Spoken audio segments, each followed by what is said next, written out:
Robin Hood Tantya Bhil के गाथा स्थापना मूर्ति स्थापना कार्यक्रम के अवसर पर पधारे हुए भारत देश के मूल बीज मूल मालिकों को हार्दिक जोहार। जय आदिवासी, जय भील प्रदेश। साथियों, आप यहां पर यह जो कार्यक्रम आयोजित किया है बहुत ही बड़ा ऐतिहासिक आपने बनाया है, लेकिन यह ऐतिहासिक नजर नहीं आ रहा है। इसका मूल कारण है हमारी जो जाजम है वो खाली दिख रही है। हमको खड़े रहने के लिए पैर दिए हैं तो बैठने के लिए भी कुछ चीज दी है। इसलिए सबसे पहला निवेदन आपसे मेरा यही है कि भारत देश के मालिक जाजम पर बैठ करके हर बात करते हैं। आप इस जाजम को पूरी भर करके इस कार्यक्रम को ऐतिहासिक बनाएं। जब तक आप जाजम पर बैठेंगे नहीं तब तक मेरा वक्तव्य आगे चालू नहीं होगा। मेरे साथियों, आपसे विनम्र निवेदन है मेरा, तमाम साथियों से निवेदन है मेरा, यही कार्यक्रम अगर राजस्थान में होता तो आप सभी साथी YouTube, Facebook, Instagram सभी पर ऐतिहासिक रूप में देखते हैं, लेकिन यहां पर आप तमाम साथी खड़े हैं, इस वजह से यह कार्यक्रम ऐतिहासिक नजर नहीं आ रहा है। आप तमाम साथियों से निवेदन है, पूरे देश के अंदर संदेश जाना चाहिए कि अलीराजपुर के अंदर आदिवासियों का कोई कार्यक्रम हुआ है, जाजम खचाखच भरी हुई थी, खाली नहीं थी। ऐसा संदेश जाना चाहिए। आप तमाम साथियों से निवेदन है, आप जब तक जाजम को खचाखच नहीं भरेंगे, टेंट की जगह को छोड़ करके जाजम पर नहीं बैठेंगे, मैं मेरा वक्तव्य चालू नहीं करूंगा। मेरे भाइयों, माफी चाहता हूं मैं इसके लिए।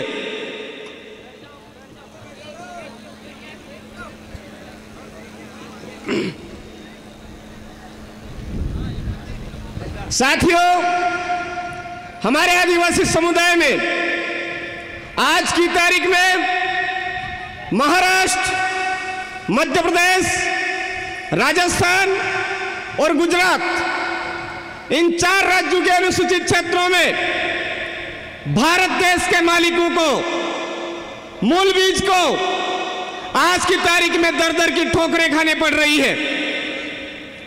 5 जनवरी 2011 का जो सुप्रीम कोर्ट का जजमेंट है, न्यायमूर्ति मार्कंडे काटजू और ज्ञानसुधा मिश्रा जी ने जो बात बताई कि इस देश का, भारत देश का जो मूल बीज है, मूल मालिक है, वो आदिवासी है और आदिवासी में भील आदिवासी इस देश का मूल बीज, मूल मालिक है।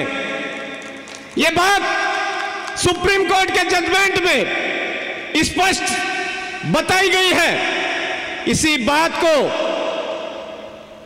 बाहर से आए हुए लोगों ने, आक्रमणकारियों की संतानों ने समझा, परखा और हमारे भील आदिवासी समुदाय को अलग अलग टुकड़ों में बांटने का प्रयास किया। मेरे साथियों, राजस्थान के अंदर आदिवासी भील कम्युनिटी को बांटने के लिए जबरदस्ती मीना बनाया,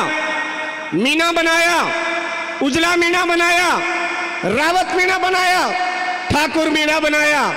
ठीक उसी तरह से मध्य प्रदेश के अंदर हमारे आदिवासी भील कम्युनिटी के टुकड़े करने के लिए हमको अलग अलग पार्ट बैठाया गया।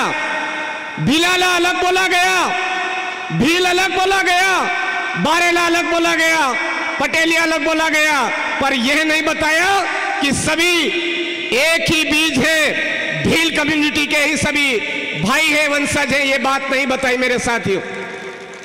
तो मैं इस अलीराजपुर के अंदर आप तमाम साथियों से निवेदन करना चाहता हूं कि हमारे यहां पर जो इन कठपुतली नेताओं ने, राजनीतिक दलाल पार्टियों के दलालों ने हमारे भील, भीलाला, बारेला, पटेलिया को अलग अलग कैटेगरी में खड़ा करके टुकड़े कर दिए। आज से आपको इस टंट्या भील गाथा स्थापना के अवसर पर यह शपथ लेनी है कि हम आने वाले समय में सभी एक जाजम पर बैठ करके निर्णय लेंगे। कोई भी न्याय प्रणाली होगी।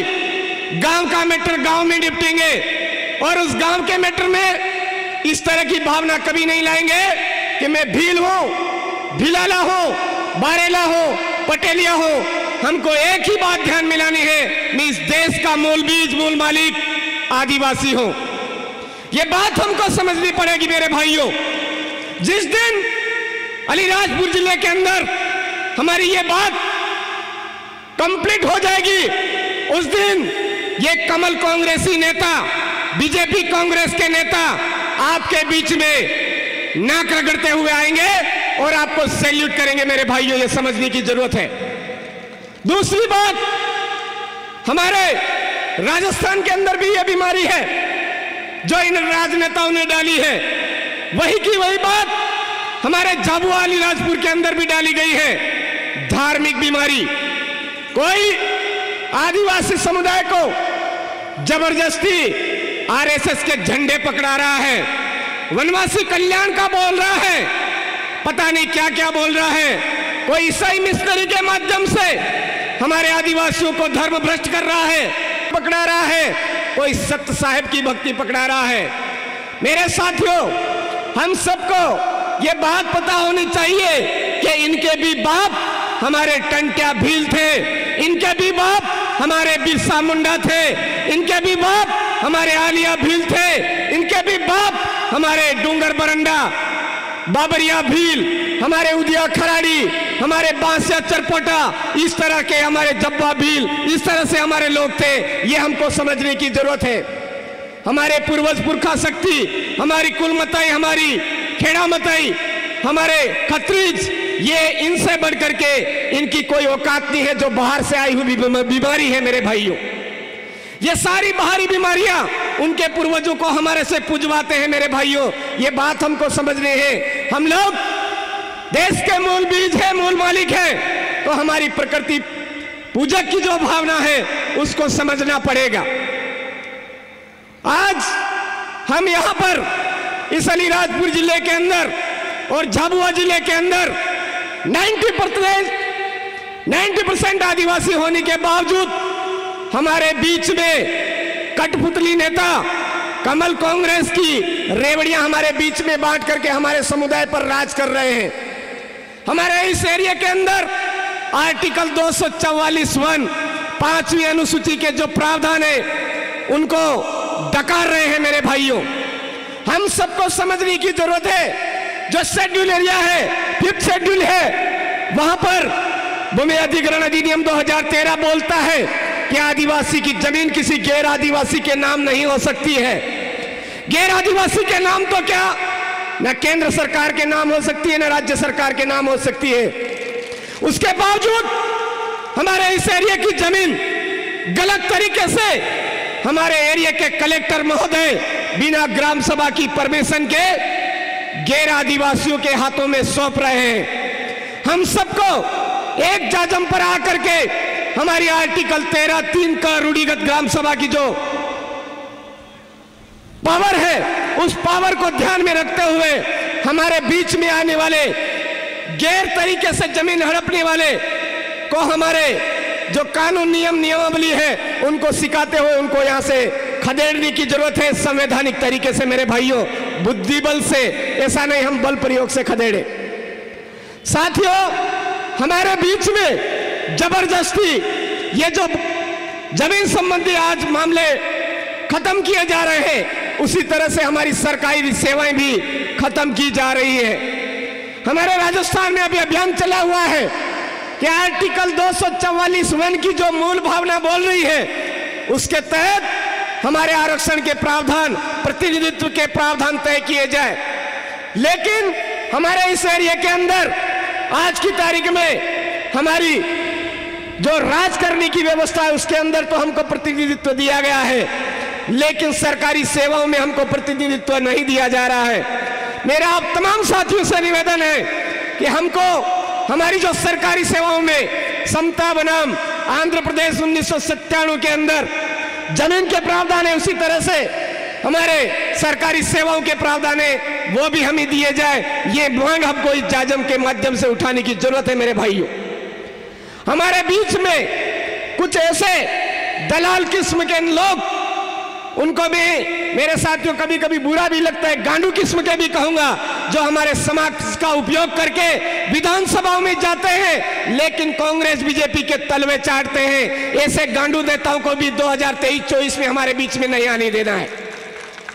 मेरे भाइयों, मेरे साथियों, हमारे समुदाय की जो व्यवस्था है, उस व्यवस्था के जरिए, जाजम के जरिए आने वाले समय में हमको हमारे इस एरिया का एमएलए कौन होगा, विधायक कौन होगा, ये तय करने की जरूरत है। हमारे ये जो कांग्रेस बीजेपी की व्यवस्था है, जो बड़ी बड़ी सिटियों में जाकर के हमारे यहाँ के नेताओं को तय करती, वो भी हमको यहाँ से भगाने की जरूरत है। मेरे भाइयों, आज की तारीख में हमारे इस एरिया के अंदर हमारी न्याय व्यवस्था भ्रष्ट कर दी है। अभी हमारे साथी बोल रहे थे कि हमारे यहाँ पर जो न्याय व्यवस्था है, उस न्याय व्यवस्था में बहुत ही बड़ा घपला करवाया है। ये इन सारी चीजों की जो जड़ है, वो कहीं ना कहीं विदेशी आक्रमणकारियों की संतानों द्वारा बनाई गई नीति है। मेरे भाइयों, समझने का प्रयास करो। वो हमको बड़े मीठे बोलते हैं और मीठे बोल करके पीठ पीछे चूरा घोंपते हैं। हमको वो बात समझ भी नहीं आती है। वो लोग सुबह से लेकर के शाम तक मीठा बोल करके हमारे लोगों को मारने की कोशिश करते हैं, सबसे ज्यादा झूठ बोलते हैं और सबसे ज्यादा हमारे समाज को ठगते हैं, हमारे समुदाय को ठगते हैं, हमारे समुदाय को बर्बाद करते हैं। और हमारा समुदाय भोला होकर के जो ठगते हैं, जो बर्बाद करते हैं, उसी के ऊपर विश्वास करते हैं। मेरे भाइयों, हमारा अपना व्यापार हो, हमारा अपना व्यवहार हो, इसके लिए हमको शर्म दूर करनी पड़ेगी। हमारा अपना व्यापार अपने हाथ में लेना पड़ेगा, तब जाकर के हमारा समुदाय देश का मालिक फिर से खड़ा होकर के गरजेगा। मेरे भाइयों, मैं आज के इस कार्यक्रम में आप सभी को यही अवगत करवाना चाहूंगा कि हमारे एरिया के अंदर जो आईपीसी और सीआरपीसी की व्यवस्थाएं हैं, ये भी कहीं ना कहीं गलत तरीके से हमारे ऊपर थोपी जा रही है। आज की तारीख में हमारे यहाँ पर जो आईपीसी और सीआरपीसी के तहत जितनी भी कार्रवाइयां हो रही है, वो सारी की सारी मैं कहूंगा फर्जी हो रही है। क्योंकि हमारे एरिया के अंदर आईपीसी और सीआरपीसी का जो पावर है, कहीं ना कहीं हमारी ग्राम सभा को लांघते हुए, हमारी ग्राम सभा को नजरअंदाज करते हुए हमारे ऊपर थोपे जा रहे हैं। मेरे भाइयों, न लोकसभा न विधानसभा, सबसे ऊंची ग्राम सभा, माओ नाटे माओ राज, हमारे गांव में हमारा राज। बिरसा मुंडा के जो सपने थे, उन सपनों को साकार करना है तो हमारे अपने गांव की न्याय व्यवस्था को मजबूत करने की जरूरत है। हमारे गांव में किसी भी तरह का लड़ाई दंगा या कोई झगड़ा हो जाता है तो हमको दौड़ करके थानों में जाने की जरूरत नहीं है। सबसे पहले हमारे गांव स्तर पर निपटाने की जरूरत है, और गांव स्तर पर द्वेषतापूर्ण तरीके से नहीं निपटाना है, हमको निष्पक्षतापूर्ण निपटाने का प्रयास करना है। निष्पक्षतापूर्ण व्यवहार करते हुए हमारे इस काम को करना है, तो पुनः हमारी न्याय व्यवस्था हमारे हाथ में आ जाएगी। आज के इस कार्यक्रम में कई वक्ता हमारे बीच में हैं। मैं ज्यादा समय ना लेते हुए एक ही बात कहना चाहूंगा कि आज आपने बहुत बड़ा इतिहास रचाया है। इस इतिहास से आगामी आने वाले समय में भील प्रदेश का रास्ता पूरी तरह से क्लियर हो चुका है। मेरे भाइयों, आज गुजरात, मध्य प्रदेश, राजस्थान का जो भाग है, उस भाग को पूरे देश में एक ही नाम से जाना जा रहा है, भील प्रदेश। और इस भील प्रदेश के नाम से देश का प्रधानमंत्री और चारों राज्यों के मुख्यमंत्रियों की कुर्सियां अपने आप में हिल रही है, और हम सबको हिलानी है आने वाले समय में। और आज जो एकता आपने बताई है, चुनावों के समय में यही एकता बरकरार रखते हुए हमारे इस एरिया से झाबुआ, अलीराजपुर, रतलाम और आसपास का जो हमारा ट्राइबल एरिया है, उस एरिया से कमल कांग्रेस का सुपड़ा साफ करना है, बीजेपी कांग्रेस का सुपड़ा साफ करना है। यही संदेश दे करके मैं एक ही बात कहना चाहूंगा। हमारे वहां महान संत हुए मावजी महाराज, उन्होंने बोला, डोरिये डोरिये दीवा बढ़ेगा, पानी वैसाएगा, बड़दानो पार उतरेगा, वगर रोडे गाड़ियां सालेगा, एवा टाइम में कालिया तमारो राज आवेगा। इसका मतलब यह है कि जिस दिन लाइट चलने लग जाएगी, जिस दिन हवाई जहाज चलने लग जाएंगे, जिस दिन पानी बिकेगा उस दिन समझ लेना पूरे देश का आदिवासी एक जाजम पर आएगा। ये अपने आप होगा। ये आज से 400 साल पहले बोला गया था, लेकिन आज आप जो देख रहे हो उस शक्ति को समझते हुए, हमारे पूर्वज पुरखाओं की जो शक्ति है वो हम सब कार्यकर्ताओं के बीच में काम कर रहे हैं। उस शक्ति को पहचानते हुए हमारे समुदाय को एक जाजम पर आकर के भील प्रदेश बनाना है। यही बात कह करके आप सभी साथियों को कहना चाहूंगा, जय जोहार, जय आदिवासी, जय भील प्रदेश। मैं एक नारा देना चाहूंगा कि हमारे आसपास में 1 इंच भी जमीन न केंद्र सरकार की है न राज्य सरकार की है। एक नारा देना चाहूंगा, जो जमीन सरकारी है वो जमीन हमारी है। अरे जो जमीन सरकारी है, मुझे लगता है हमारे आधे भाई अभी भी नहीं समझ पाए हैं कि ये जो हमारे आसपास जो जमीन है जबरदस्ती सरकार को कहते हैं। अरे भाई, जो वन विभाग है, यह वन विभाग हमारे एरिया के अंदर गलत तरीके से ये कोर्ट बना रहा है, बाउंड्रियां बना रहा है। जो वन विभाग की जमीन है वो हमारे बाप दादाओं की जमीन है। आपको जोरदार तरीके से बोलना पड़ेगा कि जो जमीन सरकारी है वो जमीन हमारी है। अरे जो जमीन सरकारी है, अरे जो जमीन सरकारी है, हमारे एरिया की जमीन छीन करके आदिवासियों का अस्तित्व मिटाने का प्रयास करने वाले विदेशी आक्रमणकारी जो संतानें हैं, उनको समझ जाना चाहिए कि देश का आदिवासी एक जाजम पर आ चुका है। हमको भी अब जहां से आए थे वहां पलायन करने में ही फायदा है। आप सबसे एक ही बात कहना चाहूंगा, हमारे बच्चों को सिखाना है, आदिवासी को बचाना है। मैं बोलूंगा बच्चे बच्चे को सिखाना है, आपको बोलना है आदिवासी को बचाना है। अरे बच्चे बच्चे को सिखाना है, अरे बच्चे बच्चे को सिखाना है। पुनः आप सबका तहे दिल से जोहार, और आज का इस कार्यक्रम को ऐतिहासिक बनाने वाले तमाम साथियों को सैल्यूट, जोहार, जय जोहार, जय आदिवासी, जय भील प्रदेश, जय संविधान, जय भारत।